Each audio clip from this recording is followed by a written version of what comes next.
Rash ಡ್ರೈವಿಂಗ್ನ ವಿಚಾರಕ್ಕೆ ಸಂಬಂಧಪಟ್ಟಂತೆ ಗಲಾಟೆ ಆಗಿರುವಂತಹ ಘಟನೆ ಚಿಕ್ಕಮಗಳೂರಿನಲ್ಲಿ ನಡೆದಿದೆ.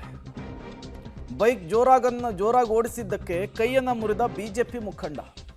ಚಿಕ್ಕಮಗಳೂರಿನ ಅಜ್ಜಂಪುರ ಪಟ್ಟಣದಲ್ಲಿ ನಡೆದಂತಹ ಘಟನೆ ಇದು.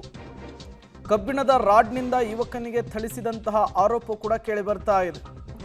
ಬಿಜೆಪಿ ಮುಖಂಡ ಸಂತೋಷ್ ಮಾಳೆಯಿಂದ ಮಾರಣಾಂತಿಕ ಹಲ್ಲೆಯ ಆರೋಪ. ಗಾಯಗೊಂಡಂತಹ ಮೊಹಮ್ಮದ್ ಝೈದ್ಗೆ ಆಸ್ಪತ್ರೆಯಲ್ಲಿ ಚಿಕಿತ್ಸೆಯನ್ನು ಮುಂದುವರಿಸಲಾಗಿದೆ. ಅಜ್ಜಂಪುರ ಪೊಲೀಸ್ ಠಾಣೆಯಲ್ಲಿ ಈ ಕುರಿತಂತೆ ಪ್ರಕರಣ ದಾಖಲಾಗಿರುವಂಥದ್ದು. ಬೈಕ್ ಜೋರಾಗಿ ಓಡಿಸಿದ್ದಕ್ಕೆ ಕೈಯನ್ನು ಮುರಿದಿದ್ದಾರಂತೆ ಬಿಜೆಪಿಯ ಮುಖಂಡ. ಚಿಕ್ಕಮಗಳೂರಿನ ಅಜ್ಜಂಪುರ ಪಟ್ಟಣದಲ್ಲಿ ಘಟನೆ ನಡೆದಿದೆ.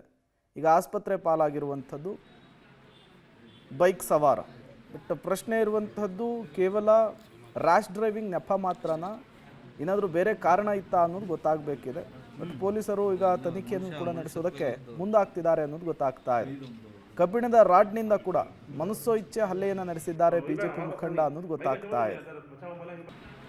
ಬೈಕನ್ನು ಜೋರಾಗಿ ಓಡಿಸ್ತಾ ಇದ್ದಂತಹ ಯುವಕನನ್ನು ತಡೆದು ಕಬ್ಬಿಣದ ರಾಡ್ನಿಂದ ಹಲ್ಲೆ ಮಾಡಿದಂತಹ ಪರಿಣಾಮ ಯುವಕನ ಕೈ ಮುರಿದಿದೆ.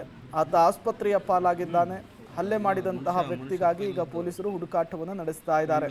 ಸಂತೋಷ್ ಅಂಥೇಳಿ ಹಲ್ಲೆ ಮಾಡಿದಂತಹ ವ್ಯಕ್ತಿ ಯಾಕಾಗಿ ಹಲ್ಲೆ ಮಾಡಿದ್ರು ಅನ್ನೋದು ಗೊತ್ತಾಗಬೇಕಿದೆ.